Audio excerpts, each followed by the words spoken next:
ഓം കാർപ്പണ്യദോഷോപഗതസ്വഭാവകവൃച്ഛാമത്താം ധർമ്മസമൂഢചേതക ശ്രേയസ്യാ നിശ്ചിതം ബ്രൂഹിതന്മേ ശിഷ്യസ്തേകം ശാതിമാന്താം പ്രപന്നം. ഓം നമോ ഭഗവതേ വാസുദേവായ. നമോ ഭഗവതേ വാസുദേവായ. ശ്രീകൃഷ്ണായ പരബ്രഹ്മണേ നമഃ. എല്ലാവർക്കും നമസ്കാരം. ഇന്ന് ഗീതയിലെ 17-ാം അധ്യായം ശ്രദ്ധാത്രയ വിഭാഗ യോഗത്തില് 17-ാമത്തെ ശ്ലോകം തൊട്ടാണ് നമുക്ക് ശ്രദ്ധിക്കേണ്ടത്. ഇതുവരെ ആഹാരത്തെ, സാത്വിക ആഹാരത്തെ പറ്റി പ്രാധാന്യം കൊടുക്കണം എന്ന് പറഞ്ഞു, അതിന്റെ വ്യത്യാസത്തെ പറഞ്ഞു. യജ്ഞകർമ്മത്തെ, സാത്വിക യജ്ഞം എന്താണ്, രാജസ യജ്ഞം എന്താണ്, താമസ യജ്ഞം എന്താണ് എന്ന് പറഞ്ഞു. ഇനി ശരീരം കൊണ്ട് ചെയ്യേണ്ടതും വാക്കുകൊണ്ട് ചെയ്യേണ്ടതുമായ, മനസ്സുകൊണ്ട് ചെയ്യേണ്ടതുമായ തപസ്സിനെ പറ്റി പറഞ്ഞു. കാരണം മനുഷ്യ ശരീരത്തിലെ 18 ശക്തികളിൽ 15 ശക്തികളാണ് പ്രത്യക്ഷമായിരിക്കുന്നത്. 5 ജ്ഞാനേന്ദ്രിയങ്ങളും 5 കർമ്മേന്ദ്രിയങ്ങളും. അതിനെ ശരീരം കൊണ്ടും മനസ്സുകൊണ്ടും വാക്കുകൊണ്ടും പ്രവർത്തിപ്പിക്കുന്നത്, മീഡിയേറ്ററായിട്ട് നിൽക്കുന്നത് മനസ്സ് തന്നെയാണ് എന്ന് പറഞ്ഞു. അതുകൊണ്ട് മനസ്സിന്റെ തെളിമയാണ് ഈ പറയുന്ന ശരീരശക്തികളെ പോലും നമുക്ക് യഥാവിധി ഉപയോഗിക്കാൻ സാധിക്കുകയുള്ളൂ. അതുകൊണ്ട് മനഃപ്രസാദ സൗമത്യം മൗനമാത്മവിനിഗ്രഹ ഭാവസംശുദ്ധിരിത്തേത് തപോ മാനസമുച്ചതേ എന്ന ആ മനസ്സിനെ കടഞ്ഞെടുത്തുകൊണ്ട് അതിനെ പരിപക്വമാക്കി, ഏകാഗ്രമാക്കി, തെളിമയോടുകൂടി ഉപയോഗിക്കണം. അതിന്റെ യഥാർത്ഥ ഈശ്വരീയ ഭാവം സൗമ്യഭാവമാണ്. ആവശ്യമുള്ളപ്പോൾ മാത്രം പ്രവർത്തിപ്പിക്കുന്ന രീതിക്കാണ് മൗനം ശീലിക്കുക എന്ന് പറയുന്നത്. അതിൽ നിന്നാണ് ആത്മനിയന്ത്രണം സാധിക്കുക.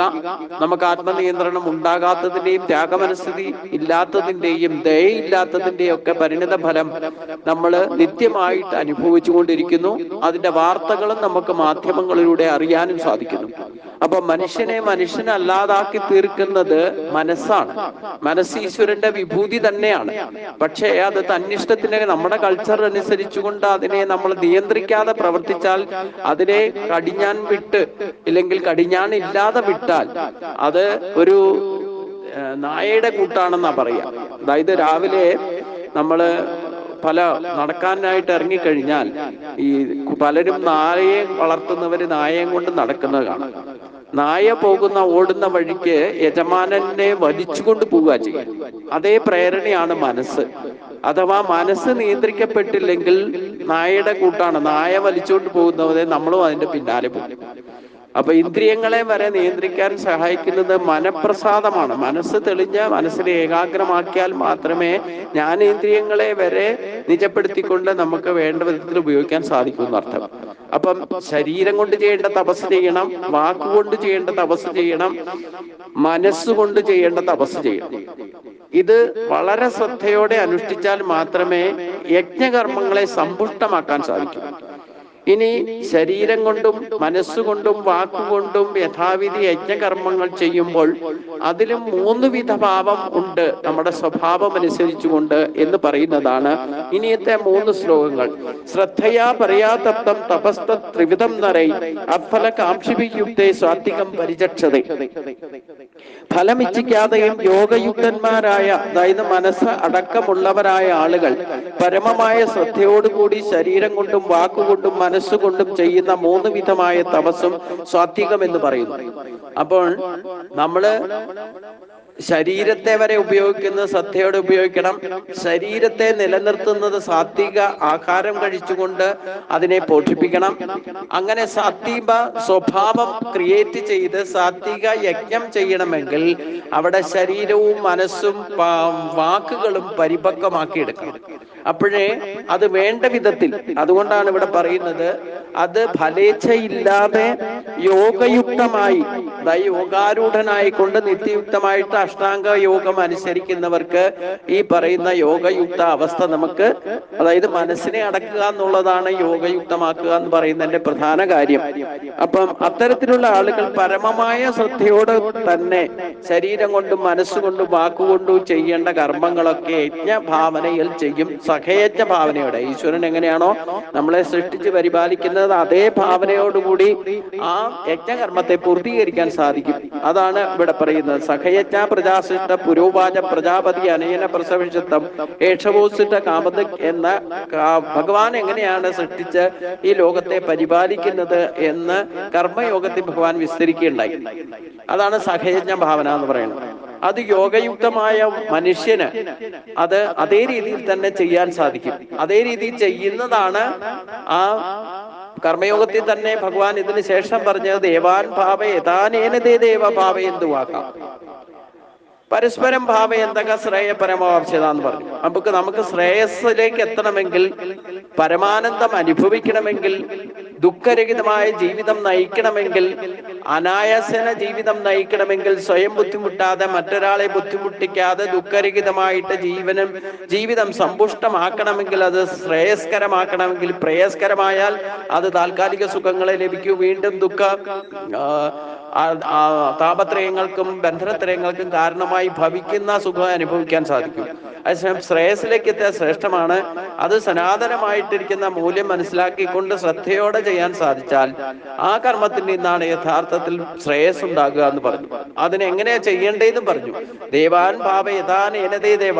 ഈശ്വരൻ എങ്ങനെയാണോ നമ്മളെ സൃഷ്ടിച്ച് ഏത് ഭാവത്തിലാണോ സഹേച്ഛ ഭാവനയോടെ സൃഷ്ടിച്ച് പരിപാലിക്കുന്ന വ്യവസ്ഥിതി നിജപ്പെടുത്തി അക്ഷരക്രമം അനുസരിച്ചുകൊണ്ട് പദക്രമം അനുസരിച്ചുകൊണ്ട് മഹത്തായ കർമ്മമായിട്ട് അത് ചെയ്യുന്നത്, അതേ ഭാവനയിൽ നമ്മൾ ദേവന്മാരെ പോഷിപ്പിക്കണം. അവിടെ ഭാവനയ്ക്ക് വ്യത്യാസം വന്നാൽ, കാഴ്ചപ്പാടിന് വ്യത്യാസം വന്നാൽ, നമ്മുടെ മനസ്സിന്റെ ചിന്താഗതിക്ക് മാറ്റം വന്നാൽ, അർപ്പണബോധത്തിൽ മാറ്റം വന്നാൽ ഒക്കെ അതിന്റെ ഫലത്തിലും വ്യത്യാസം വരും. ഫലയിച്ചയില്ലാതെ ദേവന്മാർ ഫലയിച്ചയില്ലാതെ പ്രത്യക്ഷമായിട്ട് ഒന്നും പ്രതീക്ഷിക്കാതെയാണ് നമ്മൾ എന്തെങ്കിലും സമർപ്പിക്കുമെന്നോ ഇല്ലേ നമ്മൾ എന്തെങ്കിലും കൊണ്ടു കൊടുക്കുന്നു വിചാരിച്ചിട്ടൊന്നുമില്ല ഭഗവാൻ ഈ യജ്ഞകർമ്മം നടപ്പാക്കുന്നത്. അതൊരു ശക്തിയായിട്ട് നിജപ്പെടുത്തി വെച്ച് എല്ലാ ജീവജാലങ്ങളിലും യജ്ഞ ഭാവന ഉണ്ടാക്കി കൊടുത്തുകൊണ്ട് നമ്മള് ഈശ്വരനെ വിചാരിച്ചാലും ഇല്ലെങ്കിലും ഈ പറയുന്ന ഭാവനയോട് ജീവിച്ചില്ലെങ്കിൽ തന്നെ നമുക്ക് നിലനിർത്തുന്നതിന് 50% യജ്ഞഭാവന എല്ലാ ജീവജാലങ്ങളിലും, ഈ പ്രപഞ്ച സൃഷ്ടിയിലും സ്ഥാവര ജംഗമ വസ്തുക്കളിലും സൂര്യചന്ദ്രാദി നക്ഷത്ര ഗോളങ്ങളിലും എല്ലാം സന്നിവേശിക്കപ്പെട്ടിട്ടുണ്ട്. പക്ഷെ അത് 50% കൊണ്ടാണ് നിലനിൽക്കുക. അതിൽ നിന്ന് നമ്മൾ വ്യത്യസ്തമായിട്ട് അതിന് വിരുദ്ധമായിട്ട് ജീവിക്കുകയോ അതിനെ ദുർവിനിയോഗം ചെയ്താൽ നമുക്ക് പ്രേയസ് അനുഭവിച്ചാൽ തന്നെ അതൊക്കെ നാശകരമായിട്ട് ഭവിക്കും. അതുകൊണ്ട് ഇവിടെ പറയുന്നത് അതുകൊണ്ടാണ് ഫലേച്ഛയില്ലാതെയും യോഗയുക്തമായ മനസ്സടക്കുക എന്ന് പറഞ്ഞു കഴിഞ്ഞാൽ ഇതുവരെ പറഞ്ഞ കാര്യങ്ങളൊക്കെ അഷ്ടാംഗ യോഗത്തിലൂടെ ആർജിച്ച് രോഗാരൂഢനായിട്ട് യോഗയുക്തനായിക്കൊണ്ട് പരമമായ ശ്രദ്ധയോടെ ശരീരം കൊണ്ടും മനസ്സുകൊണ്ടും വാക്കുകൊണ്ടും ചെയ്യേണ്ട കർമ്മങ്ങൾ നമ്മൾ ഈ 3 വിധത്തിലേ ചെയ്യൂ. ശരീരം കൊണ്ടോ വാക്കുകൊണ്ടോ പ്രവൃത്തി കൊണ്ടോ ചെയ്യുന്ന കർമ്മങ്ങളെ സമ്പുഷ്ടമാക്കണമെങ്കിൽ അത് വളരെ ശ്രദ്ധയോടെ സാത്വിക ഭാവനയിൽ ചെയ്യണം. സാത്വിക ഭാവന പറഞ്ഞാൽ സാത്വിക അറിവ് നേടിക്കൊണ്ട്. ഇവിടെ ദേവന്മാർ ഉദ്ദേശിക്കുന്നത് പ്രകൃതി തത്വങ്ങൾ തന്നെയാണ്. ആകാശവും അഗ്നിയും വായുവും ജലവും എന്ന് വേണ്ട ഈ പ്രപഞ്ചത്തിലെ സകല തൂണിലും തുരുമ്പിലും ഈശ്വര ഘടകത്തെ ബോധത്തോടു കൂടി കണ്ടറിഞ്ഞുകൊണ്ട് ശ്രദ്ധയോടെ അതിനെയൊക്കെ ആദരിക്കുകയും ബഹുമാനിക്കുകയും ശുശ്രൂഷിക്കുകയും പരിരക്ഷിക്കുകയും ചെയ്യുന്നതാണ് യഥാർത്ഥത്തിൽ യജ്ഞഭാവന എന്ന് പറയുന്നത്. അതുണ്ടാകണമെങ്കിൽ സാത്വിക പ്രകൃതി നമ്മൾ വളർത്തിയെടുക്കണം. അപ്പോൾ മാത്രമേ ശരീരം കൊണ്ടും മനസ്സുകൊണ്ടും വാക്കുകൊണ്ടും ഈ സാത്വിക സ്വഭാവത്തോടു കൂടി നമുക്ക് പ്രവർത്തിക്കാൻ സാധിക്കൂ. അതുകൊണ്ട് ആ സാത്വിക യജ്ഞം എന്ന് പറയുന്നത് ഫലേച്ഛയില്ലാതെ യോഗാരൂഢനായിക്കൊണ്ട് പരമമായ ശ്രദ്ധയോടെ, അത് സ്വാത്വിക ശ്രദ്ധയോടുകൂടി തന്നെ ശരീരം കൊണ്ടും വാക്കുകൊണ്ടും മനസ്സുകൊണ്ടും ചെയ്യുന്ന 3 വിധമായ തപസ്സും സാത്വികം എന്ന് പറയപ്പെടുന്നു. നമുക്ക് ഗീത പഠിക്കുന്നവരെല്ലാവരും ശ്രദ്ധിക്കണം. നമുക്ക് സാത്വിക ശ്രദ്ധയിലേക്ക് എത്തണം. സാത്വിക ഗുണത്തെ വളർത്തണം. രജോ ഗുണത്തെയും തമോ ഗുണത്തെയും ഇഗ്നോർ ചെയ്യണം. അതിനെ പൂർണ്ണമായിട്ട് ത്യജിക്കാതെ നമുക്ക് വേണ്ടത് വേണ്ട സമയത്ത് ഉപയോഗിക്കാൻ തക്കവണ്ണം പ്രയോജനപ്പെടുത്തണം. ശാസ്ത്രം എന്ന് പറഞ്ഞാൽ തന്നെ നമുക്ക് അനുഭവജ്ഞാനത്തിലേക്ക് അല്ലെങ്കിൽ അനുഭവയോഗ്യമാക്കുന്ന വിധത്തിൽ അതിനെ സാധീകരിച്ച് അതിനെ യോഗയുക്തമാക്കി ഉപയോഗിക്കാൻ പഠിക്കുന്നതാണ് ശാസ്ത്രത്തിന്റെ വിഷയം തന്നെ. അപ്പൊ അനുഭവയോഗ്യമാക്കാൻ സാധിച്ചില്ലെങ്കിൽ അതിനെ ഒരിക്കലും ശാസ്ത്രം എന്ന് പറയാൻ സാധ്യമല്ല. അപ്പൊ ശാസ്ത്രത്തിലൊക്കെ ആ ശാസ്ത്രത്തെ അനുസരിക്കാൻ തക്കവണ്ണമാണ് അത് ചിട്ടപ്പെടുത്തിയിരിക്കുന്നതും ഭഗവാൻ പറഞ്ഞു തരുന്നതെന്നർത്ഥം. അപ്പൊ ഒരു മനുഷ്യനെ കൊണ്ട് ആചരിക്കാൻ പാടില്ലാത്തതല്ല, ഇല്ലേ ചെയ്യാൻ പറ്റാത്തതല്ല ഈ സാത്വിക ശ്രദ്ധയോടുകൂടി ശരീരം കൊണ്ടും മനസ്സുകൊണ്ടും വാക്കുകൊണ്ടും ചെയ്യേണ്ട കർമ്മങ്ങൾ. അതിനെ ശുദ്ധീകരിച്ചുകൊണ്ട് ചെയ്താൽ അത് പരമമായ ശ്രേയസിലേക്ക് എത്തുക എന്ന് പറഞ്ഞാൽ എന്താ? നമുക്കൊരിക്കലും ദുഃഖിക്കാതെ ജീവിക്കാനുള്ള എല്ലാ ശക്തിയും ഈശ്വരൻ നൽകിയിട്ടുണ്ട്. നമ്മൾ അതൊന്നും വേണ്ട വിധത്തിൽ ഉപയോഗിക്കാതെ, അത് മനസ്സിലാക്കാതെ പ്രവർത്തിക്കുന്നത് കൊണ്ടാണ് നമുക്ക് ഈ ദുഃഖങ്ങളും ഇല്ലേ, പരിഭ്രാന്തിയും, ഈ ആദിദൈവിക ദുഃഖവും ആദി ഭൗതിക ദുഃഖവും ഒക്കെ അനുഭവിച്ചുകൊണ്ട് താപത്രയങ്ങളിൽ പെട്ട് ഇതൊന്നും ശരിക്കും അറിയാതെ പ്രവർത്തിക്കുന്നുകൊണ്ടാണ്. അതുകൊണ്ട് ആചാര്യന്മാർ പറയുന്നത് ശരിക്കും ഈ സാത്വിക യജ്ഞമാകുന്ന കർമ്മത്തെ നമസ്കരിക്കുക എന്ന് പറയണം. നമസ്കരിക്കണം. ഇങ്ങനെ ഒരു കർമ്മം ചെയ്യാൻ സാധിച്ചാൽ ആ കർമ്മത്തെ തന്നെ നമ്മൾ നമസ്കരിക്കണം. കാരണം അതാണ് നമുക്ക് ഈശ്വരനിലേക്ക് എത്തിക്കുക. കർമ്മത്തിലൂടെ മാത്രമേ, പ്രവൃത്തിയിലൂടെ മാത്രമേ ഈശ്വര സാക്ഷാത്കാരം നേടാൻ സാധിക്കൂ. കാരണം നമ്മൾ ഈ പ്രവൃത്തി ചലനാത്മകമായപ്പോൾ തൊട്ട് നമ്മൾ ഈ ഈശ്വരന്റെ ശക്തിയെ മനസ്സിലാക്കാതെ മായയിൽപ്പെട്ടുകൊണ്ട് കണ്ടതിന്റെയും കേട്ടതിന്റെയും പിന്നാലെ പരക്കം പാഞ്ഞ് ശരീരം കൊണ്ട് ചെയ്യേണ്ട തപസ്സും മനസ്സുകൊണ്ട് ചെയ്യേണ്ട തപസ്സും വാക്കുകൊണ്ട് ചെയ്യേണ്ട തപസ്സും ചെയ്യുന്നുണ്ടെങ്കിൽ തന്നെ അതൊക്കെ ഇനി പറയുന്ന രജോ ഗുണാത്മകമായിട്ടും തമോ ഗുണാത്മകമായിട്ടും ഉപയോഗിക്കുന്നത് കൊണ്ടാണ് ബന്ധനത്തിൽപ്പെടാൻ കാരണം. അതെന്താണെന്നാണ് ഇനി പറയുന്നത്. സത്കാരമാന പൂജാർത്ഥം തപോദെമ്പേന ചൈവേത് ക്രിയതേ തധിക പ്രോക്തം രാജസം തലമദ്രുപ്. അപ്പൊ നമ്മൾ മായയിൽപ്പെട്ടിട്ട് ഈ ശരീരം കൊണ്ടും വാക്കുകൊണ്ടും പ്രവൃത്തി കൊണ്ടും ഒക്കെ പ്രവർത്തിക്കുന്നുണ്ടെങ്കിൽ തന്നെ അത് നമുക്ക് ആവശ്യമുള്ള കാര്യങ്ങളിൽ ശ്രദ്ധയോടുകൂടി ചെയ്യുന്നുണ്ട്. പക്ഷേ അത് തപസ്സായിട്ട് ചെയ്യുന്നുണ്ട്. പക്ഷെ അത് ഫലേച്ഛയോടുകൂടിയാണെങ്കിൽ വകുപ്പ് മാറും. അത് രജോ ഗുണാത്മകമായ ശ്രദ്ധയായിട്ടും രജോ ഗുണാത്മകമായ യജ്ഞമായിട്ടും ഭവിക്കും. അതുകൊണ്ട് ആ തപസ്, സത്കാരം, മാനം, പൂജ ഇവയെ ഉദ്ദേശിച്ചുകൊണ്ടും പൊങ്ങച്ചം പ്രകടിപ്പിക്കുവാനായിട്ടും ചെയ്യുന്നവ അതൊക്കെ രജോ ഗുണത്തിൽ നിന്നുണ്ടാകുന്ന ഭാവങ്ങളാണ്. നമുക്ക് സ്വഭാവം ഇത്തരത്തിൽ ഉണ്ടാകുന്നുണ്ടെങ്കിൽ അത് രജോ ഗുണാത്മകമാണ്. മനുഷ്യൻ പൊതുവെ ഈ സ്വഭാവത്തിലാണ് എന്തെങ്കിലും ചെയ്യുന്നുണ്ടെങ്കിൽ തന്നെ ചെയ്യുന്നത്. പ്രവർത്തിക്കാതിരിക്കാൻ സാധ്യമല്ല എന്ന് ഭഗവാൻ പറഞ്ഞിട്ടുണ്ട്. ഈ പ്രകൃതി സൃഷ്ടിക്കപ്പെട്ടതൊക്കെ ചലനാത്മകമാണ്. സൃഷ്ടി ഇനി കൽപ്പാന്തകാലം അവസാനിക്കുന്നത് വരെ. അതാണ് ഭഗവാൻ അതും കർമ്മയോഗത്തിൽ പറഞ്ഞിട്ടുണ്ട്. നഖികശിക്ഷണമാകി ജാതു ദുഷ്ടത്തെ കർമ്മ കാര്യദേഹ്യ വശ കർമ്മ സർവപ്രഗതി. ഈ രജോ ഗുണത്തിന്റെ പ്രേരണ കൊണ്ട് എന്തെങ്കിലുമൊക്കെ ചെയ്യാതിരിക്കാൻ ആർക്കും സാധ്യമല്ല. എത്ര മടി പിടിച്ചിരിക്കുന്നവരും എന്തെങ്കിലുമൊക്കെ ചെയ്യാതെ ശരീരം കൊണ്ട് പ്രവർത്തിക്കാതിരിക്കാൻ സാധ്യമല്ല. അപ്പൊ അവര് ചെയ്യുന്നതൊക്കെ ഫലേച്ഛയോടുകൂടിയോ തന്റെ കേമത്വം കാണിക്കാൻ വേണ്ടിയോ പേരിനും പ്രശസ്തിക്കും വേണ്ടിയോ മാനാപമാനങ്ങൾക്ക് മാനത്തിന് വേണ്ടിയിട്ട് ചെയ്യുകയോ ഒക്കെ ചെയ്തു കഴിഞ്ഞാൽ അത് രജോ ഗുണാത്മകമായ തപസ്സെന്ന് പറയപ്പെടും. അവരും ശരീരം കൊണ്ടും മനസ്സുകൊണ്ടും വാക്കുകൊണ്ടും ഒക്കെ തപസ്സായിട്ട് ചെയ്യുന്നുണ്ട്. പക്ഷെ അതൊക്കെ സ്വാർത്ഥ താല്പര്യത്താൽ ഫലേച്ഛയോടുകൂടി എനിക്ക് ഇന്നത് കിട്ടണം എന്നുള്ള വിചാരത്തോടു കൂടി ചെയ്താൽ അത് രജോ ഗുണാത്മകമായിട്ടായിരിക്കും ചെയ്യുക. മറ്റുള്ളവർ അഭിനന്ദിക്കണം, മാനിക്കണം, പൂജിക്കണം എന്ന വിചാരത്തോടു കൂടിയും തന്റെ കേമത്വം പ്രകടമാക്കാൻ വേണ്ടിയിട്ടും ചെയ്യുന്ന തപസ് ചഞ്ചലവും ക്ഷണികവുമാണ്. അത് രജോ ഗുണാത്മകമാണ്. അപ്പൊ നമ്മള് ഭക്തിമാർഗത്തിൽ തന്നെ സഞ്ചരിക്കുന്നവർ ഇത്തരത്തിൽ തപസ് ചെയ്താൽ, ശരീരം കൊണ്ടോ മനസ്സുകൊണ്ടോ വാക്കുകൊണ്ടോ ചെയ്താൽ അതൊക്കെ രജോഗുണാത്മകമായിരിക്കും. അത് ദുഃഖശോകമയപ്രദമായിട്ട് മാറുകയും അതിൽ നിന്ന് പ്രത്യക്ഷ ഫലം ലഭിക്കും. പക്ഷെ അത് പ്രയാസമായിരിക്കും. ഇന്നലെ നാളെ അത് നഷ്ടപ്പെടും. വീണ്ടും അതനുസരിച്ച് പ്രവർത്തിക്കേണ്ടതായിട്ട് വരും. അപ്പൊ കർമ്മത്തിന്റെ ഒരിക്കലും അവസാനം ഉണ്ടാകില്ല എന്ന് പറഞ്ഞാൽ, അവസാനിക്കാതിരുന്നാൽ എന്താ പറഞ്ഞാൽ കർമ്മബന്ധനം ഉണ്ടാകും. കർമ്മബന്ധനം ഉണ്ടായാൽ വീണ്ടും വീണ്ടും ജനിക്കാൻ ഇടവരുന്നത്. കർമ്മബന്ധനങ്ങളാണ് നമ്മളിപ്പോ തന്നെ വീണ്ടും ജനിക്കാൻ ഇട വന്നിരിക്കുന്നത്. ഇപ്പൊ ജനിച്ച ശരീരത്തോടു കൂടി വന്നിട്ടുണ്ടെങ്കിൽ നമ്മൾ ഈ ആധ്യാത്മിക മാർഗത്തിൽ തന്നെ അത് പൂർണ്ണതയിൽ എത്തിയിട്ടില്ലെങ്കിൽ അതേ മാർഗത്തിൽ തന്നെ വീണ്ടും പഠിക്കാൻ വേണ്ടിയിട്ടോ അല്ലെ പഠിപ്പിക്കാൻ വേണ്ടിയിട്ടോ ജനിക്കേണ്ടി വരും. ഇപ്പൊ ഞാൻ തന്നെ പല പ്രാവശ്യം ഞാൻ പറയുന്നതാണ്, നിങ്ങൾ എന്നിൽ നിന്ന് കേൾക്കാൻ ബാക്കിയുള്ളതാണ് എന്റെ ഗ്രൂപ്പിൽ വന്നിട്ട് കേൾക്കാൻ ഇടവരുന്നത്. ഞാൻ നിങ്ങൾക്ക് പറഞ്ഞു തരാൻ ബാക്കി വെച്ചിട്ട് പോയതാണ്. ബാക്കി വെച്ചത് പറഞ്ഞു തീർക്കാൻ വേണ്ടിയിട്ടാണ് വീണ്ടും വന്നത്. അപ്പം ഇത്തരത്തിൽ ആധ്യാത്മിക മാർഗത്തിൽ, ഭക്തി മാർഗത്തിൽ പോലും ചരിക്കുന്നവരെ ഏതെങ്കിലും വിധത്തിൽ ഈശ്വര സാക്ഷാത്കാരത്തിന് തക്കവണ്ണം പാത്രത വന്നിട്ടില്ലെങ്കിൽ അതനുസരിച്ചുകൊണ്ട് വീണ്ടും വീണ്ടും ജനിക്കേണ്ടി വരും. നമ്മൾ 4 ആശ്രമങ്ങളും കടക്കണം. ആശ്രമങ്ങൾ കടക്കുന്നത് ഓരോ ആശ്രമവും അതനുസരിച്ച് ആ ആശ്രമധർമ്മത്തെ പൂർത്തീകരിച്ചില്ലെങ്കിൽ വീണ്ടും ഏത് ആശ്രമധർമ്മമാണോ പൂർത്തീകരിച്ചത് അടുത്തത് പൂർത്തിയാക്കാൻ വേണ്ടിയിട്ട് വീണ്ടും ജനിക്കേണ്ടി വരും.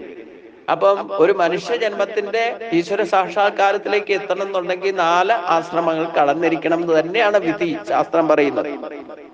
ഭാഗവതത്തിലും ആശ്രമധർമ്മത്തെ പറ്റി പറയുന്നുണ്ട്, ഗീതയിലും പറയുന്നുണ്ട്, ഉപനിഷത്തുകളെടുത്ത അതിനെപ്പറ്റിയും പറയുന്നുണ്ട്. അപ്പം 100 വയസ്സാണ് ഒരു മനുഷ്യന്റെ, 120 വയസ്സാണ് പഴയ കണക്കനുസരിച്ച് പറയുന്നത്. ഭഗവാൻ തന്നെ 125 വയസ്സ് വരെയാണ് ജീവിച്ചിരുന്നത് എന്ന് പറയപ്പെടുന്നു. അപ്പം ഇന്നത്തെ കണക്കനുസരിച്ച് കേരളത്തിലെ ജനതയുടെ ആയുസ് 70 വയസ്സാണ് ആവറേജ് ഏജ് എന്നൊക്കെ പറയുന്നത്.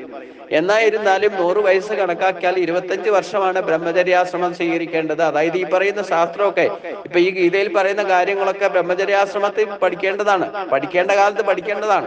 എന്നാലല്ലേ ഗൃഹസ്ഥാശ്രമം ഇത്തരത്തിൽ നമുക്ക് സാത്വിക യജ്ഞമായിട്ട് പൂർത്തീകരിക്കാൻ സാധിക്കൂ. സാത്വിക തപസ്സായിട്ട് ചെയ്യേണ്ട, അപ്പൊ ശരീരം കൊണ്ടും മനസ്സുകൊണ്ടും വാക്കുകൊണ്ടും ചെയ്യേണ്ട ആ തപസ്സൊക്കെ ഗൃഹസ്ഥാശ്രമ ധർമ്മത്തിലേക്കോ സന്യാസത്തിലേക്കോ പോകുമ്പോൾ ചെയ്യേണ്ട ധർമ്മങ്ങളെ യഥാവിധി അനുസരിക്കണമെന്നുണ്ടെങ്കിൽ അത് പഠിക്കേണ്ട കാലത്ത് പഠിക്കണം. ആ പഠിക്കേണ്ട കാലത്ത് പഠിക്കാൻ വേണ്ടിയിട്ടാണ് 25 വയസ്സോളം. നമ്മൾ 25 വയസ്സ് വരെയൊക്കെ ആണല്ലോ സാധാരണ സ്കൂളിലോ കോളേജിലോ ഒക്കെ പോയാൽ തന്നെ വിദ്യാഭ്യാസത്തിന്റെ ഒരു പരിധി എന്ന് പറഞ്ഞാൽ 25 വയസ്സ് വരെയൊക്കെ പഠിക്കാം. പക്ഷെ അത് ഭൗതിക ജ്ഞാനം മാത്രമാണ്. അത് ജീവിക്കാൻ വേണ്ടിയിട്ടുള്ള മാർഗത്തെ അന്വേഷിച്ചുകൊണ്ട് അവരവരുടെ ടേസ്റ്റ് അനുസരിച്ചുള്ള കർമ്മങ്ങൾ തിരഞ്ഞെടുത്ത് അതിൽ തൂങ്ങിപ്പിടിച്ച് നടക്കുകയാണ്. അതുപോലും സക്സസ് ആകണമെങ്കിൽ, അതുപോലും ബന്ധനമില്ലാതെ ഉപയോഗിക്കണമെന്നുണ്ടെങ്കിൽ ഈ പറയുന്ന ശാസ്ത്രത്തെ യഥാവിധി ആചാരാനുഷ്ഠാനങ്ങളുടെ നമ്മൾ പാലിക്കപ്പെടാൻ തക്കവണ്ണം അനുഭവജ്ഞാനത്തിലേക്ക് എത്താൻ തക്കവണ്ണം പരിപക്വമാക്കി എടുക്കണം. അത് പഠിക്കേണ്ട സമയത്ത് പഠിക്കുക തന്നെ വേണം. അതായത് 25 വയസ്സിനുള്ളിൽ തന്നെ ഇതൊക്കെ പഠിക്കണം എന്നർത്ഥം. ഈ ഗീതാശാസ്ത്രം ഒരെണ്ണം പഠിച്ചാൽ തന്നെ, ഗീതാശാസ്ത്രം പഠിച്ചാൽ തന്നെ അവന് ജീവിതം സമ്പുഷ്ടമാക്കാൻ സാധിക്കും. ബാക്കി ഒന്നും ഭാഗവതോ ഇല്ലെങ്കിൽ ഉപനിഷത്തോ ബ്രഹ്മസൂത്രോ ഇതൊന്നും നമുക്കൊരു വായനശാല തന്നെ ഉണ്ട്. ഇതൊന്നും എല്ലാം പഠിച്ചിട്ടൊന്നും യാതൊരു നിർബന്ധവുമില്ല. ഗീതാശാസ്ത്രം ശരിക്കും 25 വയസ്സിനുള്ളിൽ പഠിച്ച ആൾക്ക് ജീവിതത്തിൽ ഒരിക്കലും ദുഃഖിക്കേണ്ടി വരില്ല. അവരായിരിക്കും ശരിക്കും അനായാസനെ ജീവിക്കുന്നത്. ഞാൻ 42 വയസ്സ് വരെ ഇതൊന്നും പഠിച്ചിരുന്നില്ല. പക്ഷെ അതിനുശേഷം 1 വർഷം കൊണ്ട് തന്നെ ഗീതാശാസ്ത്രം പഠിച്ച് ഉപയോഗിക്കാൻ തുടങ്ങിയപ്പോ തന്നെ എന്റെ ജീവിതം സമ്പുഷ്ടമായി. ഇപ്പൊ 18 വർഷം കൊണ്ട് ഇതുവരെ 42 വയസ്സ് വരെ സാധിക്കാൻ പറ്റാത്ത കാര്യങ്ങൾ വരെ 18 വർഷം കൊണ്ട് സാധിച്ചു. ഞാൻ സന്തുഷ്ടനായിട്ട് എനിക്ക് ദുഃഖം എന്ന് പറയുന്ന ഒരവസ്ഥ എൻ്റെ മനസ്സിനോ എൻ്റെ ശരീരത്തിനോ ഇല്ലെങ്കിൽ ഒരുവിധ തളർച്ചയും ഇല്ലാതെ 21 ഏകദേശം 2021 വരെ, അതായത് 18 വർഷമായിട്ട് ഗീതാശാസ്ത്രം കയ്യിലെടുത്ത് അന്ന് മുതൽ 18 വർഷമായിട്ട് ഒരു തരത്തിലുള്ള താപത്രയങ്ങളും ബാധിക്കാതെ ഒരു ബന്ധനത്രയവും ഇല്ലാതെ സുഖമായിട്ട് ജീവിതം നടക്കുന്നുണ്ട്. അനായാസന ജീവിതം നയിക്കുന്നുണ്ട്. എന്നാൽ ചെയ്യേണ്ട കാര്യങ്ങളൊക്കെ ചെയ്തുകൊണ്ട് ഒന്നും ഉപേക്ഷിക്കാതെ തന്നെ എല്ലാവരുടെയും കൂട്ടത്തിൽ ഒരു നേരം ഭക്ഷണം കഴിച്ചുകൊണ്ട് 21 മണിക്കൂറും ശരീരം കൊണ്ടും മനസ്സുകൊണ്ടും വാക്കുകൊണ്ടും പ്രവർത്തികൾ ചെയ്യാനും ഇല്ലേ തപസ്സായിട്ട് അത് അനുഷ്ഠിക്കാനും എനിക്ക് സാധിക്കുന്നുണ്ട്. ഇത് കൂടുതൽ എന്താ ഞാൻ പ്രത്യക്ഷ പ്രമാണം ഞാൻ പറയേണ്ടത്? മറ്റുള്ളവരല്ലേ അവരത് ചെയ്തു ഇവരത് ചെയ്തു ഇങ്ങനെയുള്ള ഋഷീശ്വരന്മാരുണ്ടായിരുന്നു എന്നൊന്നും അല്ല പറയുന്നത് ഞാൻ. ഗീതാശാസ്ത്രം സ്വന്തം ജീവിതത്തിൽ പകർത്തിയിട്ട് അത് സമ്പുഷ്ടമാക്കി ഇതിൽ പറയുന്ന കാര്യങ്ങളെ സാക്ഷാത്കരിച്ചിട്ടാണ് പറയുന്നത്. അപ്പൊ ഇതൊരു മനുഷ്യനെ കൊണ്ട് സാധിക്കാത്ത കാര്യമല്ലല്ലോ. അപ്പൊ അതുകൊണ്ട് നമ്മൾ ഈ ഭക്തിമാർഗം തന്നെ ഉപയോഗിക്കുന്നത് അത് തന്റെ കേമത്വം കാണിക്കാൻ വേണ്ടിയിട്ടോ ഇല്ലെങ്കിൽ പ്രത്യക്ഷമായ ഫലത്തിന് വേണ്ടിയിട്ടോ, ചതുർവിധ ഭജന്തേമ എന്ന് പറഞ്ഞാൽ 3 മാർഗത്തിലും ഈ രജോ ഗുണാത്മകമായിട്ട് പ്രവർത്തിച്ചാൽ, അതായത് ദുഃഖം വരുമ്പോൾ മാറ്റാൻ വേണ്ടിയിട്ടോ ഇല്ലെങ്കിൽ അവിശ്വസിദ്ധിക്കായിക്കൊണ്ട് പ്രാർത്ഥനാബലത്താൽ ഈശ്വരനെ ഭജിക്കുന്നവരായിട്ടോ ഇല്ലെങ്കിൽ ഈശ്വരനെ അന്വേഷിച്ചുകൊണ്ട് തീർത്ഥാടനം നടത്തുന്നവരായിക്കോ, അമ്പലങ്ങൾ മുഴുവൻ അമ്പലം കയറി ഇറങ്ങുമോ ഇല്ലെങ്കിൽ ഗംഗയിൽ പോയി കുളിക്കോ, ഇങ്ങനെയുള്ള തീർത്ഥാടന കേന്ദ്രങ്ങൾ നടന്നാലും അതൊക്കെ ഫലേച്ഛയോടുകൂടിയാണ്. എനിക്ക് പാപം നശിക്കണം ഇല്ലെങ്കിൽ അതിൽ നിന്ന് ഈശ്വര സാക്ഷാത്കാരത്തിന് വേണ്ടിയിട്ടല്ല എങ്കിൽ അത് ശരീരം കൊണ്ടും മനസ്സുകൊണ്ടും ചെയ്യേണ്ട തപസ്സുകൾ ചെയ്യുന്നുണ്ടെങ്കിൽ പോലും ഉദ്ദേശിച്ച ലക്ഷ്യത്തിലേക്ക് എത്താതെ വരാൻ കാരണം നമ്മൾ രജോ ഗുണാത്മകമായിട്ടാണ് അതിനെ ആചരിക്കുന്നത് എന്ന് മനസ്സിലാക്കുക. മനുഷ്യന് പൊതുവെ രജോ ഗുണാത്മകമായിട്ടാണ് ഭക്തിമാർഗത്തിൽ പോലെ പ്രവർത്തിക്കുന്നത്. ആധ്യാത്മിക രംഗത്ത് പ്രവർത്തിക്കുന്നത് പോലും രജോ ഗുണാത്മക സ്വഭാവം കൊണ്ടാണ്. അതുകൊണ്ടാണ് അവർക്ക് ഒരിക്കലും ഈശ്വര സാക്ഷാത്കാരമോ ബ്രഹ്മജ്ഞാനമോ ലഭിക്കാതെ വീണ്ടും അത് തന്നെ ദുഃഖഹേതുക്കളായിട്ട് മാറുന്നു. അതായത് ഇത്രയൊക്കെ ചെയ്താലും വേണ്ടില്ല, ചിലപ്പോ ഈ ജീവിതകാലം മുഴുവൻ ഭാഗവതവും രാമായണവും നാരായണവും ഒക്കെ വായിച്ച് നടന്നാലും വേണ്ടില്ല, അവസാനം രോഗശയിൽ കിടക്കുമ്പോൾ പറയേണ്ടി വരും, അയ്യോ ഞാൻ ഇത്രയൊക്കെ ചെയ്തിട്ടും എനിക്കെന്തുകൊണ്ട് ഈ ഗതി വന്നു, രോഗശയിൽ കിടക്കേണ്ടി വന്നു. യാതൊരു സംശയമില്ല, രജോ ഗുണാത്മകമായിട്ടാ ചെയ്ത് ദുഃഖ ശോകമയപ്രദം. അതാണ് 15-ാം അധ്യായത്തിൽ ഭഗവാൻ പറഞ്ഞത്, അന്ധകരണ ശുദ്ധിയും ഈ പറയുന്ന കർമ്മങ്ങളൊക്കെ ചെയ്താലും വേണ്ടില്ല, സ്വന്തം സ്വഭാവത്തിൽ അന്ധകരണ ശുദ്ധിയും വിവേകവും വിവേകം എന്ന് പറഞ്ഞാൽ അനുഭവജ്ഞാനം ഉണ്ടാക്കിയിട്ടില്ലെങ്കിൽ ആധ്യാത്മിക രംഗത്തെ പ്രവർത്തനങ്ങളൊക്കെ അന്ത്യകാലത്ത് വ്യർത്ഥമായി ഭവിക്കും. പിന്നെ വിഷ്ണു സഹസ്രനാമം ജപിക്കാൻ പറ്റില്ല എന്ന് പറഞ്ഞിട്ട് ദുഃഖിക്കേണ്ടി വരും, ഗീത വായിക്കാൻ പറ്റില്ല എന്ന് പറഞ്ഞിട്ട് ദുഃഖിക്കേണ്ടി വരും. ഇതൊക്കെ ദുഃഖശോകമയപ്രദമായിട്ട് മാറിയിട്ടുണ്ടെങ്കിൽ അത് നിങ്ങൾ ചെയ്ത ഇതുവരെയുള്ള കർമ്മങ്ങളിൽ നിന്ന് അന്ധകരണ ശുദ്ധിയും യഥാർത്ഥ ഭക്തിയോഗവും യഥാർത്ഥ വിവേകവും നിങ്ങൾക്ക് ഉണ്ടാക്കാൻ സാധിച്ചില്ല.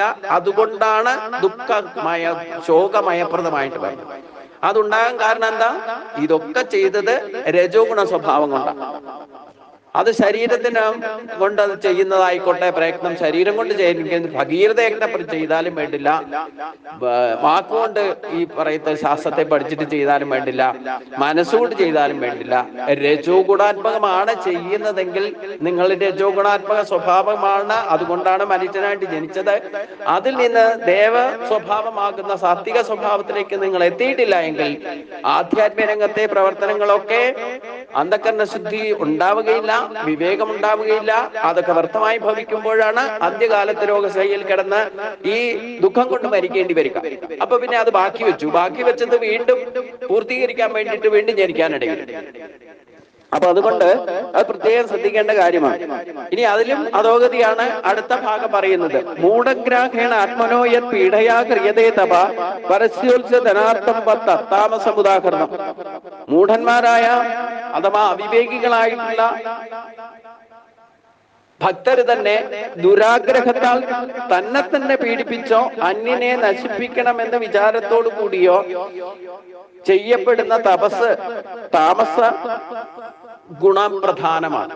അപ്പൊ ശരീരം കൊണ്ടോ മനസ്സുകൊണ്ടോ വാക്കുകൊണ്ടോ ഈ ഈശ്വര ശക്തിയെ പേരും ദുർവിനിയോഗം ചെയ്തുകൊണ്ട് മറ്റൊരാളെ നശിപ്പിക്കണം. ഒന്നും വേണ്ട, ശത്രു സംഹാരം, പുഷ്പാഞ്ജലി കഴിക്കാൻ പോയാൽ മതി. ഇത് തമോ ഗുണാത്മകമാണ്.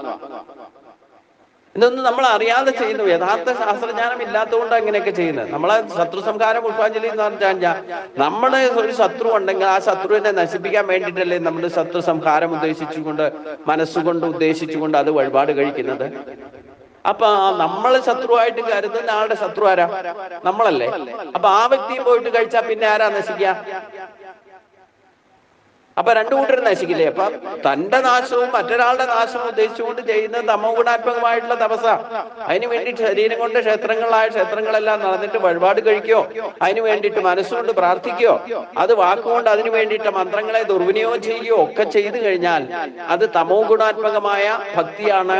അതിൽ നിന്ന് സ്വന്തം നാശവും നമ്മുടെ കൂടെയുള്ളവരുടെ നാശവും സംഭവിക്കും. അതും ബന്ധനത്തിന് കാരണമാണ്. അപ്പൊ അതുകൊണ്ട് നമ്മൾ ഈ പറയുന്ന തപസ്സൊക്കെ ചെയ്യുന്നുണ്ട്. മനുഷ്യരിലുണ്ടല്ലോ, മനുഷ്യരെല്ലാവരും ഇത്തരത്തിൽ തന്നെ, ഒന്നുകിൽ സാത്വികൻ ഇല്ലെങ്കിൽ രാജസൻ ഇല്ലേ തമോ. ഭക്തി ഉള്ളവരിൽ തന്നെ ഇത് നമ്മൾ കാണണം.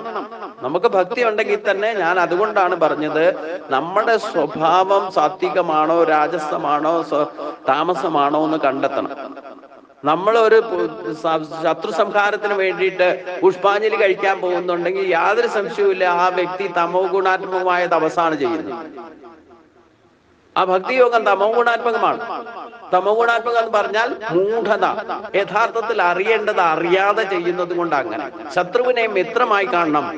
ആ ഭക്തിയുടെ ലക്ഷണമൊക്കെ ഭഗവാൻ 12-ാം അധ്യായത്തിൽ പറഞ്ഞതൊക്കെ ആവർത്തിച്ച് പഠിച്ച് ആ സ്വഭാവം ക്രിയേറ്റ് ചെയ്യാൻ ഞാൻ പറഞ്ഞു. നമ്മളിൽ ആ സ്വഭാവം ഉണ്ടാകണം. അപ്പൊ ശത്രുവിനെയും മിത്രമായി കാണാൻ ശ്രമിച്ചു കഴിഞ്ഞാൽ പിന്നെ ശത്രു സംഹാരം കഴിക്കാൻ പോകും ഇല്ലേ? ഞാനിതൊന്നും പഠിക്കണതിന് മുമ്പ് തന്നെ എന്നെ ബന്ധുക്കളായിട്ടോ അല്ലെ മറ്റുള്ളവരായിട്ടോ ശത്രുക്ക ഭാവത്തിൽ കണ്ടിരുന്നവരോ അവർക്കൊക്കെ ഞാൻ ചെയ്തിരുന്നത് അവരുടെയൊക്കെ മനസ്സ് മാറ്റിക്കൊടുക്കാൻ വേണ്ടിയിട്ട് പ്രാർത്ഥിച്ചതല്ലാതെ അവരോട് ഒരിക്കലും ഞാൻ പ്രതികാര ഭാവത്തോടു കൂടി ഒരിക്കലും അവരുടെക്കെതിരായിട്ട് ശത്രു സംഹാരം കഴിക്കാനോ പുഷ്പാഞ്ജലി കഴിക്കാനോ അവർക്ക് വേണ്ടിയിട്ട് പ്രാർത്ഥിക്കാനോ ഞാനൊന്നും പോയിട്ടില്ല. അവരുടെ മനസ്സ് മാറ്റിക്കൊടുക്കണം എന്ന് മാത്രമാണ് ഗുരുവായൂരപ്പനോട് ഞാൻ പ്രാർത്ഥിക്കാറുള്ളത്. അവരൊക്കെ തന്നെ ഇന്ന് എന്നെ കണ്ടാൽ എന്റെ ശത്രുഭാവത്തിൽ വർദ്ധിച്ചിരുന്നവർ പോലെ എന്നെ ദൂരേന്ന് കണ്ടാൽ ഇന്ന് കൈകൂപ്പി തൊഴുന്ന ഒരവസ്ഥയിലേക്ക് എത്തിയത് എന്റെ കേമത്വം കൊണ്ടൊന്നുമല്ല. ഗീത പഠിച്ചിട്ട് അങ്ങനെ ഒരു മനോഭാവം എനിക്ക് തനിയെ ഉണ്ടായി, ശത്രുവിനെ മിത്ര ഇല്ലെങ്കിൽ നമ്മളിപ്പം ഒരാള് പണ്ട് നമ്മളോട് വിരോധമില്ലേ പ്രതികാര ഭാവത്തിൽ വക്രബുദ്ധി കൊണ്ട് നമുക്ക് കിട്ടാനുള്ളത് പോലും പിടിച്ചു പറിച്ചു എന്ന് വെച്ചുകൊണ്ട് നമ്മൾ അതേ ഭാവത്തിൽ അവരോട് പ്രതികാര ഭാവത്തിൽ പെരുമാറാനോ മനസ്സിൽ വിചാരിച്ചാൽ തന്നെ അവരും നമ്മളും തമ്മിൽ എന്താ വ്യത്യാസം?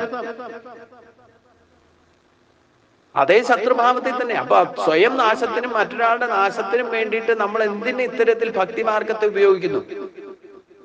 ദുർമന്ത്രവാദം ചെയ്യുന്നതും മന്ത്രവാദം കൊണ്ട് ഒരാളെ നശിപ്പിക്കാൻ ശ്രമിക്കുന്നതൊക്കെ ഈ വകുപ്പിൽ പെടുന്നതാണ്. തമോഗുണാത്മകമായ തപസ് കൊണ്ട്, അതിനും ശരീരം കൊണ്ടൊക്കെ വാക്കുകൊണ്ട് മന്ത്രങ്ങളെ കൊണ്ട് ചെയ്യേണ്ടി വരും. മനസ്സിനും മനസ്സിൽ തന്നെയാണല്ലോ ആദ്യം ശത്രുത ഉണ്ടാകുന്നത്. അപ്പൊ അവർക്ക് മനഃശുദ്ധി ഇല്ലാത്തത് കൊണ്ട് അങ്ങനെ തോന്നുന്നത്. അപ്പൊ അതുകൊണ്ട് ശരീരം കൊണ്ടും വാക്കുകൊണ്ടും, പ്രത്യേകിച്ചും ഗൃഹസ്ഥാശ്രമത്തിലായത് കൂടുതൽ സംഭവിക്കുക. നമ്മൾ പഠിക്കാനുള്ളതൊക്കെ പഠിച്ചിട്ട് ഈ തരത്തിലുള്ള നമുക്ക് രജോ ഗുണാത്മകമായിട്ടോ തമോ ഗുണാത്മകമായിട്ടുള്ള പ്രവൃത്തിയിലേക്ക് നമ്മൾ കടക്കുന്നത് ഈ ഗൃഹസ്ഥാശ്രമ ധർമ്മത്തിലാണ്. അവിടെയാണ് നമ്മുടെ ശരിക്കും ഗതിവിഗതികൾ ജീവിതത്തിന്റെ മാറുന്നത്, ദുഃഖഹേതുക്കളായിട്ട് മാറുന്നതും. ജന്മ അനുജന്മങ്ങളിലേക്ക് പോകാൻ ഇത്തരത്തിൽ ഈ രണ്ട് വകുപ്പിൽ പെടുന്ന തപസ് ശരീരത്തിനും കൊണ്ടോ വാക്കുകൊണ്ടോ പ്രവൃത്തി കൊണ്ടോ ഇത്തരത്തിൽ രജോ ഗുണാത്മകമായിട്ടോ ഇല്ലേ തമോ ഗുണാത്മകമായിട്ടോ ശരീരത്തെയും മനസ്സിനെയും വാക്കുകൊണ്ടും ഉപയോഗിക്കുക. ഈ മൂന്ന് തരത്തിലെ പ്രവൃത്തി നടക്കുള്ളൂ. നമ്മൾ ചലനാത്മകമാകുന്ന കർമ്മങ്ങൾ പ്രത്യക്ഷത്തിലേക്ക് പ്രതിഫലിക്കുന്ന വിധത്തിൽ ചെയ്യുന്നുണ്ടെങ്കിൽ ഒന്നുകിൽ ശരീരം കൊണ്ട്, ഇല്ലേ മനസ്സുകൊണ്ട്, ഇല്ലേ വാക്കുകൊണ്ട്, ഈ മൂന്ന് തരത്തിലേ നമ്മള് പ്രവൃത്തിയിലേക്ക് വരൂ. അപ്പൊ കർമ്മം എന്ന് പറയുന്നത് അതിനെ ശുദ്ധീകരിക്കണമെന്നുണ്ടെങ്കിൽ സാത്വികമായിട്ടുള്ള തപസ് ചെയ്യണം. അത് ശരീരം കൊണ്ട് ചെയ്താലും വാക്കുകൊണ്ട് ചെയ്താലും മനസ്സുകൊണ്ട് ചെയ്താലും അതൊക്കെ സാത്വികമായി ഭവിക്കണം. അതുകൊണ്ട് നമ്മുടെ സ്വഭാവം ടോട്ടലി സാത്വിക സ്വഭാവത്തിലേക്ക് ക്രിയേറ്റ് ആകണം. അതിനുള്ള കർമ്മങ്ങളായിരിക്കണം ശരീരം കൊണ്ടും വാക്കുകൊണ്ടും പ്രവൃത്തി കൊണ്ടും സാത്വിക സ്വഭാവത്തിൽ വർത്തിക്കുമ്പോൾ മാത്രമേ ശാശ്വതമായ സുഖം, ഹാപ്പിനെസ് നമുക്ക് നിലനിർത്താൻ സാധിക്കുകയുള്ളൂ. ഒരു ഘട്ടത്തിൽ ഓട്ടോമാറ്റിക് ആയിട്ട് നമ്മളിപ്പോ ഇതുവരെ സംഭവിച്ചതൊക്കെ ഇതൊക്കെ പഠിക്കാനുള്ള യോഗമൊക്കെ പരിണാമങ്ങൾക്ക് വിധേയമായി തന്നെയാണ് നമുക്ക് സാധിക്കുന്നത്. അപ്പം ഈ രജോ ഗുണത്തെയും തമോ ഗുണത്തെയും വേണ്ട സമയത്തിൽ ഉപയോഗിക്കേണ്ടത് അതിന്റെ ഗുണഭേദങ്ങളെയും ഗതിയും കർമ്മത്തിന്റെ ഗതിഭേദങ്ങളെ ഇതിൽ നിന്നൊക്കെ മനസ്സിലാക്കിയിട്ട് അത് വേണ്ട സമയത്ത് ഉപയോഗിക്കുക. ഈ ഗുണത്തെ പൂർണ്ണമായിട്ട് ഉപേക്ഷിക്കാൻ സാധിക്കുകയുമില്ല. കാരണം ഇത് ഈ മൂന്ന് ഗുണങ്ങളും ഇല്ലാതെ ആർക്കും നിലനിൽക്കാൻ സാധ്യമല്ല. പക്ഷെ വേണ്ട സമയത്ത് ഓർക്കുക. തമോ ഗുണത്തെ ഉപയോഗിക്കുന്നത് നമ്മുടെ ശരീരത്തിന് വിശ്രമം കൊടുക്കേണ്ട സമയത്ത് മാത്രം, അതിന് മാത്രമേ ഉപയോഗിക്കാവുള്ളൂ. ജീവിച്ചിരിക്കുമ്പോൾ അതേ പറ്റൂ. മരിക്കുന്നത് തമോ ഗുണത്തിന്റെ ആധിപത്യത്തിലാണ് മരിക്കുന്നത്. അത് മരിക്കേണ്ട സമയത്ത് മരിച്ചോളും. അത് നമ്മൾ ഇന്റർഫെയർ ചെയ്യൊന്നും വേണ്ട. പിന്നെ നമ്മൾ ജീവിച്ചിരിക്കുമ്പോൾ യൂട്ടിലൈസ് ചെയ്യുന്നത് ശരീരം കൊണ്ട് വിശ്രമിക്കുക, അഥവാ ഉറങ്ങാൻ വേണ്ടിയിട്ട്. അത് പകൽ മുഴുവൻ പ്രവർത്തിച്ചാൽ രാത്രി കിടന്നുറങ്ങാൻ സമയം തന്നിട്ട് ആ സമയത്ത് ഉപയോഗിച്ചാൽ മതി. അപ്പൊ അങ്ങനെയാണ് ചേഞ്ചസ് കൊണ്ടുവരേണ്ടത്. ആദ്യം തന്നെ തമോ ഗുണത്തെ വിശ്രമിക്കാൻ വേണ്ടിയിട്ട് മാത്രം. ഇനി പകലും നിങ്ങൾക്ക് കിടന്നുറങ്ങണം തോന്നുന്നുണ്ടെ കുറച്ചു നേരം കിടന്നുറങ്ങിക്കോളും. പക്ഷെ വിശ്രമിക്കാൻ വേണ്ടിയിട്ട് മാത്രം. കാരണം ഈ മനസ്സിനും ശരീരത്തിനും വാക്കിനും എല്ലാം നമുക്ക് ശാന്തത കിട്ടണമെങ്കിൽ, നമുക്ക് ഒരു റെസ്റ്റ് കിട്ടണമെന്നുണ്ടെങ്കിൽ ഉറക്കത്തിൽ നിന്ന് മാത്രമേ കിട്ടൂ. അത് നിങ്ങൾക്ക് വല്ലാതെ അതിൽ ഏതെങ്കിലും തരത്തിൽ നമുക്ക് ഡിസ്റ്റർബൻസ്, മനസ്സ് ഏകാഗ്രമാകുന്നില്ല, ഇല്ല ശരീരം വേണ്ട വിധത്തിൽ പ്രവർത്തിക്കാൻ ശരീരത്തിന് കുറച്ച് റെസ്റ്റ് വേണം നിങ്ങൾക്ക് തോന്നുന്നുണ്ടെങ്കിൽ, പകലാണെങ്കിലും കിടന്നുറങ്ങരുന്ന നിയമമാണെങ്കിലും കിടന്നുറങ്ങണം തോന്നുന്നുണ്ടെങ്കിൽ കിടന്നുറങ്ങിക്കോ. അപ്പൊ ചിലർ പറയും സഹസ്രനാമം ജപിക്കാനിരുന്നാൽ ഉറക്കം വരും. അത് പകലാണേലും വേണ്ടില്ല, സന്ധ്യാസമയത്താണേലും രാവിലെ ആണേലും ജപിക്കാൻ തുടങ്ങിയാൽ ചിലർക്ക് ഉറക്കം വരും. ചിലർക്ക് സത്സംഗത്തിലിരുന്നാൽ ഉറക്കം വരും. ഉറക്കം വരുന്നുണ്ടെങ്കിൽ പോയി കിടന്ന് ഉറങ്ങാം. അപ്പൊ ഇതിനൊരു ഭാവനയിൽ നമ്മൾ ഇതൊക്കെ ചെയ്യുന്ന പോലെ സത്സംഗത്തിന് കേമായിട്ടിരിക്കുക, എന്നിട്ട് അവിടെ ഇരുന്നിട്ട് ഉറങ്ങുക. ഈ പറയുന്നതും കേൾക്കില്ല. എന്തിനാ കർമ്മം ചെയ്തിട്ട് എന്താ? വ്യർത്ഥമല്ലേ? ശരീരം കൊണ്ട് അവിടെ പോയി ഇരുന്നിട്ട് എന്താ കാര്യം? അവിടെ പോയിട്ട് ഉറങ്ങാനാണെങ്കിൽ അവിടെ പോയി ഇരിക്കണ്ട, വീട്ടിൽ പോയി കിടന്ന് ഉറങ്ങാം. ഇതൊക്കെ പറഞ്ഞ ആൾക്കാർക്ക് നേരിട്ട് പറഞ്ഞു കഴിഞ്ഞാൽ ചിലപ്പോ പിടിക്കില്ല. പക്ഷേ യഥാർത്ഥത്തിൽ നമ്മുടെ ശരീരം കൊണ്ട് ചെയ്യാൻ പറ്റുന്നത് ചെയ്യേണ്ട സമയത്ത് ചെയ്യാൻ സാധിക്കണമെങ്കിൽ രജോ ഗുണത്തെ യൂട്ടിലൈസ് ചെയ്യണം. അപ്പൊ ഉണർന്നിരിക്കുന്ന സമയത്തല്ലേ ഇതൊക്കെ ചെയ്യാൻ സാധിക്കൂ. ആ സമയത്ത് ഉറക്കം വരുന്നുണ്ടെങ്കിൽ ഇല്ല അങ്ങനെ അത് ചെയ്യണം, ഇത് താല്പര്യമുണ്ട്, ഇതൊക്കെ കേൾക്കാൻ വേണ്ടിയിട്ടാണ് വന്നിരിക്കുന്നുണ്ടെങ്കിൽ തണുത്ത ജലം കുടിക്കുക, ഇല്ലെങ്കിൽ കയ്യും കാലും ഒക്കെ ഒന്ന് കഴുകാൻ തന്നെ ഉറക്കച്ചടവൊക്കെ മാറും. അപ്പൊ എഴുന്നേറ്റൊന്ന് നടന്നാൽ തന്നെ ഉറക്കം പോകും. ചിലർക്ക് TV കാണുമ്പോഴോ ഇല്ലെങ്കിൽ സത്സംഗത്തിൽ ഇരിക്കുമ്പോഴോ ഒക്കെ ഉറക്കം വരും, ഉറക്കം തൂങ്ങും. പക്ഷെ അവരോട് പോയി കിടന്നുറങ്ങാൻ പറഞ്ഞു കഴിഞ്ഞാൽ അന്നേരം ഉറക്കം വരില്ല. അപ്പൊ എനിക്ക് തന്നെ ചില സമയത്ത് TV കാണാനിരുന്ന് കഴിഞ്ഞാൽ എനിക്ക് വലിയ താല്പര്യമൊന്നും ഇല്ലാത്തതുകൊണ്ട് വെറുതെ ഒരു പാവരിക്കുന്ന പോലെ ഇരുന്നാൽ പെട്ടെന്ന് ഉറക്കം വരും. പക്ഷെ ആ ഉറക്കം വരുന്നത് കണ്ടിട്ട് നമ്മൾ പോയി കിടന്ന് ഉറങ്ങിയാൽ ചിലപ്പോൾ അന്നേരം ഉറങ്ങാൻ പറ്റൂല. ഇങ്ങനെ ചില സ്വഭാവമുണ്ട് നമുക്ക്. അപ്പൊ ഇതൊക്കെ അനുഭവത്തിൽ നിന്ന് നമ്മൾ തിരിച്ചറിയണം. നമ്മുടെ സ്വഭാവത്തിന്റെ വൈരുദ്ധ്യാത്മക ഏതൊക്കെ സമയത്ത് ഏതൊക്കെ തിരത്തിലാ എന്നുള്ളത് മനസ്സിലാക്കിയിട്ട് തമോ ഗുണത്തെ വിശ്രമിക്കാൻ വേണ്ടിയിട്ട് മാത്രം ഉറങ്ങുക. അത് ശരിക്കും ഗാഠനിദ്രയിലോ അല്ലെങ്കിൽ സുഷുപ്തിയിൽ കിടന്ന് ഉറങ്ങണം എന്നൊന്നുമില്ല. കുറച്ച് റെസ്റ്റ് എടുത്താൽ തന്നെ നിങ്ങൾക്ക് ജാഗ്രത അവസ്ഥയിലേക്ക് തിരിച്ചു വരാൻ സാധിക്കും. ഇനി രജോ ഗുണത്തെ ഉപയോഗിക്കേണ്ടത് എന്താ? നമ്മുടെ കർത്തവ്യ കർമ്മങ്ങൾ ദിവസവും ചെയ്യേണ്ടതൊക്കെ ഉണ്ട്. നിത്യനൈമിത്യ കർമ്മങ്ങൾ അത് ചെയ്യണമെന്നുണ്ടെങ്കിൽ ശരീരത്തിന്റെ തപസ് ചെയ്യണമെന്നുണ്ടെങ്കിൽ ശരീരം കൊണ്ട് ചെയ്യേണ്ട തപസ് ചെയ്യണമെന്നുണ്ടെങ്കിൽ ശരീരം ഊർജ്ജസ്വലമായിരിക്കണം. അത് കർമ്മകുശലത്തേക്ക് ഉതകുന്നതായിരിക്കാം. അപ്പൊ ഇച്ഛയുള്ള കർമ്മങ്ങൾ ഇഷ്ടമുള്ളതല്ലേ നമ്മൾ ചെയ്യുള്ളൂ. ആ ഇഷ്ടമുള്ളത് കർമ്മങ്ങൾ ചെയ്യാനുള്ള കുശലത, അതിലുള്ള ഇൻസ്പിറേഷൻ കിട്ടുന്നുണ്ടെങ്കിൽ രജോ ഗുണത്തിൽ നിന്നാണ് കിട്ടുക. അപ്പൊ അതിന് ശരീരം മാധ്യമമാണ്. അപ്പൊ ശരീരത്തെ പരിപോഷിപ്പിച്ച് ആയുരാരോഗ്യത്തോടെ കാത്ത് സംരക്ഷിച്ചാൽ രജോ ഗുണത്തെ വേണ്ട സമയത്ത് വേണ്ടതുപോലെ ഉപയോഗിക്കാൻ സാധിക്കും. അതുകൊണ്ടാണ് ഭഗവാൻ 15-ാം അധ്യായത്തിൽ പറഞ്ഞത് ഓർത്തിരിക്കുക, ഇത് കുഖ്യതമാം ശാസ്ത്രം ഇതമുക്ത മയാനക ഏതത് ബുദ്ധ ബുദ്ധിമാൻ സാത് കൃതകൃത്യസ്യ ഭാരത. അപ്പൊ രജോ ഗുണത്തെ ഉപയോഗിക്കുന്ന കൃതകൃത്യത ഉണ്ടാക്കണം. അതിന് ബുദ്ധിമാന്മാരിൽ ബുദ്ധിമാനാക്കണം. ബുദ്ധിമാന്മാരിൽ ബുദ്ധിമാനാകണമെങ്കിലോ ഇത് കുഖ്യതമാം ശാസ്ത്രം ഇതമുക്ത മയാനക, ഈ ശാസ്ത്രമാണ്, ഗീതാശാസ്ത്രമാണ്. അതിനെ യഥാവിധി മനസ്സിലാക്കണം. അങ്ങനെയുള്ള മനുഷ്യൻ ബുദ്ധിമാന്മാരിൽ ബുദ്ധിമാനും കൃതകൃത്യതയും പാലിക്കുക എന്ന് പറഞ്ഞാൽ സത്വഗുണമുള്ള സമയത്ത് സത്വഗുണം ഉപയോഗിക്കാനും ആ സാത്വിക കർമ്മങ്ങൾ ചെയ്യാനും ഒക്കെ പ്രേരണ കൃത്യതയോടുകൂടി ചെയ്യാൻ സാധിക്കും. രജോ ഗുണം ഉള്ളപ്പോൾ രജോ ഗുണത്തിന്റെ പ്രയോജനത്തെ നമുക്ക് ജീവിതത്തിൽ ഉപയോഗിക്കാൻ സാധിക്കുക. തമോ ഗുണം ആധിക്യമുള്ള സമയത്ത് അതിനെ പ്രയോജനപ്പെടുത്താൻ സാധിക്കുക. ഒരു ഘട്ടത്തിൽ ഇത്രയൊക്കെ ചെയ്യാൻ നിങ്ങൾ പഠിച്ചു കഴിഞ്ഞാൽ ഓട്ടോമാറ്റിക് ആയിട്ട് നിങ്ങൾ ബ്രഹ്മചാരിയായി ഭവിക്കും. ചിലപ്പോൾ ഈ ജന്മത്തിൽ അല്ലെങ്കിൽ അടുത്ത ജന്മത്തിൽ, യാതൊരു സംശയവുമില്ല. 3 ഗുണങ്ങളെയും ജയിക്കുന്ന അവസ്ഥയിലാണ് ബ്രഹ്മചാരിയാകാം. അപ്പൊ ആദ്യം നമുക്ക് പക്വത ഈ 3 ഗുണങ്ങളുടെ പ്രഭാവത്തിൽ നമ്മുടെ സ്വഭാവത്തിൽ എന്തൊക്കെ മാറ്റങ്ങൾ ഏതൊക്കെ സമയത്ത് ഉണ്ടാകുന്നു മനസ്സിലാക്കണം. അതിനെ വേണ്ട സമയത്ത് ഉപയോഗിക്കാൻ പഠിക്കണം. അതിൽ നിന്ന് ശാശ്വതമായ സുഖമാണ് നമ്മളെല്ലാം ആഗ്രഹിക്കുന്നതെങ്കിൽ സാത്വിക സ്വഭാവത്തിലേക്ക് എത്തി നിൽക്കണം. അതിനാവശ്യമായ അറിവ് നേടണം. അത് നിത്യയുക്തമായിട്ട് ചെയ്യാൻ സാധിക്കണം. ഇതാണ് ശ്രദ്ധാത്രയത്തെ നമ്മൾ പ്രധാനമായിട്ട് പഠിക്കേണ്ടത്. ഇനി അടുത്ത ഭാഗം ദാനകർമ്മത്തെ പറ്റിയാണ് പറയുന്നത്. അപ്പം ആഹാരത്തെ പറ്റി പറഞ്ഞു, യജ്ഞകർമ്മങ്ങളെ പറ്റി പറഞ്ഞു,